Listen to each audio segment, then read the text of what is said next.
Welcome, dear friends. I'm Sebastian Gorka, in for Rob Schmidt tonight. Well, did you catch it? The state of disunion or the state of dementia? I don't know which is the more apposite description for what happened on Tuesday night. I will say one thing. As you can tell from my accent, I didn't grow up here. I am a citizen of the greatest nation on God's green earth, but I grew up in the UK, where things can get a little bit rowdy in their house, in the House of Commons. This is what it looks like over there. Mr. Speaker, I hear you, but his own misconduct, Mr. Speaker, is absolutely clear. That's pretty much par for the course. So if it gets a little bit rowdy here on the other side of the pond, I think that's okay. But when the man giving the State of the Union, when he starts shouting for no reason at all, it does get a little bit confusing. Here's a moment from Tuesday night that I'm still trying to work out.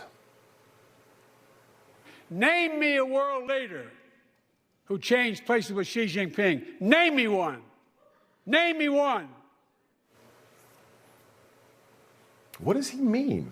A leader who wants to swap places with the dictator in China? It makes no sense. However, when it's just an outright lie, I'm glad to see the Republicans grow a bit of backbone and say, sorry, that will not stand. The biggest lie of the evening amongst the many we could choose from is that Republicans want to do away with Medicare. Here's a reminder.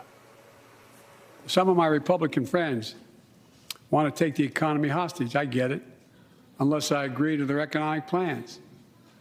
All of you at home should know what those plans are. Instead of making the wealthy pay their fair share, some Republicans want Medicare and Social Security to sunset. I'm not saying it's a majority. Let me give you, anybody who doubts it, contact my office.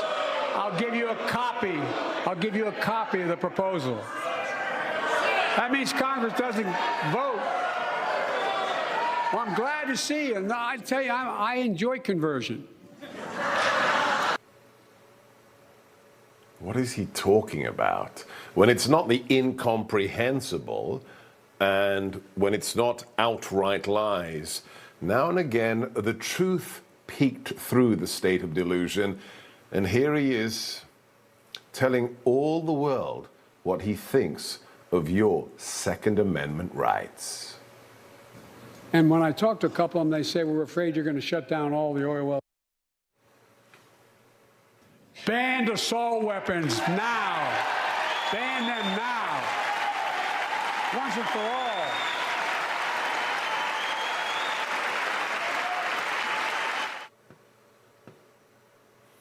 Again, why did he say banned in the past tense? It really does make one cross-eyed. But if you're a member of the mainstream media, if you're not Newsmax, if you don't believe in the truth, if you're basically an extension of the DNC, do you have a slightly different reaction to Tuesday's fiasco? Here's a little taste. Listen, it was one of his most, I think we all agree, it's one of his most successful speeches. The bipartisan theme did come through, and I thought that Biden did a remarkably good job. I think was skillfully designed and executed. Stunning. The level of mendacity. They are simply propagandists. However, we can congratulate from the oldest president in American history to the youngest governor serving today. A former colleague of mine, a friend of mine, Sarah Huckabee Sanders, had the official response. And in just this little excerpt, she summarized the choice standing before us so very, very eloquently. Every day we are told we must partake in their rituals, salute their flags, and worship their false idols. All while big government colludes with big tech to strip away the most American thing there is, your freedom of speech. That's not normal. It's crazy. and it's wrong. Normal, vice crazy. These are your options. It's that simple. And thank the good Lord, in 2 years' time, we will get to choose. What happens until then? Can there be a little bit of pushback, at least in the House of Representatives? Let's talk to one of my other former White House colleagues. He is the former Principal Deputy Press Secretary, Hogan Gidley. Welcome to Rob Schmitt Tonight. Thank you so much for having me, Seb. Great to be with you. Can I ask you a kind of insider thing? Because you know me, I worked in the White House, but I wasn't part of the press shop. Now and again, you guys would just like throw me to the lion's den and I'd have fun on CNN and elsewhere. But from the perspective of a communications professional, which is what you are, how on earth do they stand that man up there with that garbage script? And how do you think the White House press team reacted to Joe's performance on Tuesday? Give me the professional assessment. Well, first of all, putting you out in front of the camera was always a win for us. So let's make that one thing clear to the viewers out there. Always astute, always strong on camera. So that's why we love you so much. But as far as Joe Biden's concerned, look, there were a lot of problems with this speech. Taking credit, for example, for job creation, when in fact we're 2.9, 2.6 million jobs fewer than before the pandemic. And all he's talking about is people going back to work, which the Democrats prevented them from doing for about 2 years anyway. All of these problems, he pretends as though they're just happening to him, like he's an innocent bystander, but they're all happening because of him. And when you stand up there and say, I want to end fentanyl, that's a great thing. We should all agree with that. And everyone does. However, the reason we have so much fentanyl is because you allow drug cartels to run our southern border by leaving it wide open and unprotected. His policies are producing such bad outcomes for American families. When we were in Donald Trump's press office, we had record-setting success and record-setting time. We could go out and tout it because we were doing great things. It was easy to talk about. The left didn't want to address it, of course. The media refused to acknowledge it, but we knew we were winning on behalf of the American people. The press shop for Joe Biden, they've got nothing because it's abject failure after abject failure. But while they do have a press secretary, in Karine Jean-Pierre, the room in that White House briefing room, save a couple of reporters from Newsmax and maybe one or two from another network, they're all her deputies. They just go out and say whatever the White House line is with a straight face as if it's true when fact checker after fact checker finally woke up and said, wait a minute, a lot of the things Joe Biden is saying completely false.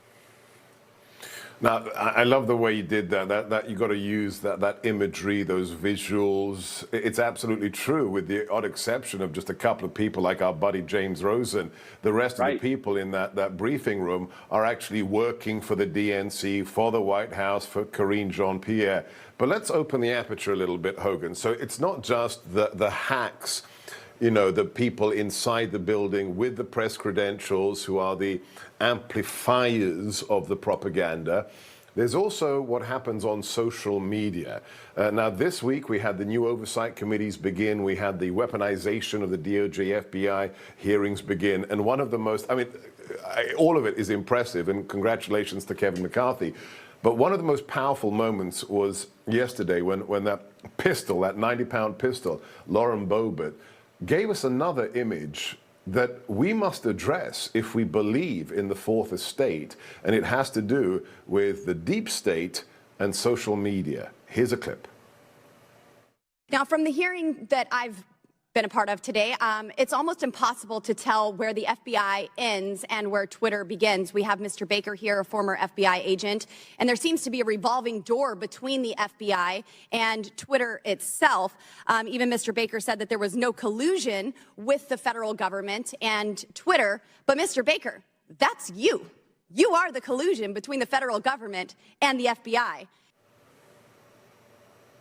Fabulous line. I don't know where the FBI ends and Twitter begins if we thank Elon Musk for everything that's been revealed in the last few weeks, a man who was at the center of this propagandistic Hunter Biden disinformation campaign, the Russia hoax, suppressed the Hunter Biden story as what? Chief counsel of the FBI, who just slides, Hogan, literally slides from the Hoover building to deputy chief counsel for Twitter, starts sifting through and filtering the documents the new owner, Elon Musk, wants to get out to the public before he's discovered and fired. How big a task is left for us who believe in the truth and believe that there should be a fourth state reporting on the politics, but when we look at real collusion between Palo Alto, social media, and unelected bureaucrats, Hogan? Look, you and I both know, Seb, that the left hates transparency just about above all else. They don't want anyone to see behind the curtain, whether it's teaching critical race theory to our children, transing our kindergartners without parents knowing about it, election integrity issues that we face at the state level, or collusion that's clear as day between three-letter agencies and all of the levers of power and influence that the left controls. It's Hollywood, it's big tech, it's the mainstream media, of course, it's colleges and universities. And God bless Elon Musk for taking out that checkbook and buying Twitter and beginning to expose what we all knew. We saw the data, the silencing, the shadow banning, the censoring. That was all occurring en masse for the people on Twitter that had conservative viewpoints. Now we see it out in the open. I hope he gets out his checkbook and buys DirecTV, AT&T while he's at it, so he can give Newsmax a platform again, for heaven's sakes. But the fact is, Boebert did a great job. Republicans are doing a good job here, and the American people are getting sick and tired of finding out that their government is working against them, and they are tipping the scales, fighting against those with a differing viewpoint instead of doing what they are supposed to do, which is work to protect the American people. They're the ones threatening us the most. I love that. Mr. Musk, are you listening? Do you want to get your checkbook out, cash out a little Bitcoin and buy a DirecTV and AT&T? Last question, a brief answer, Hogan. Do you therefore have confidence that this House, this new leadership, the likes of Jim Jordan, will get to the bottom of the weaponization of the DOJ and the FBI against conservatives? Are you feeling confident? A lot more confident than I did when we actually took back the House in November and we actually picked a speaker. Because, look, I think if they do these investigations right, you're going to see the exposition of what they're doing at those three-letter agencies. If they're pulling on the thread right with Hunter Biden, you're going to realize it's not really a Hunter Biden investigation. It's an FBI and a Joe Biden investigation. If they do these things the right way, message them the right way, and frame them the right way, I think the American people are going to be stunned and shocked with what we actually see is going on. You nailed it. The problem isn't Hunter Biden, the prostitutes and the drugs. It is the Biden clan. It is that criminal cartel. Thank you, Hogan Gidley. He mentioned it. He talked about the border. He talked about fentanyl.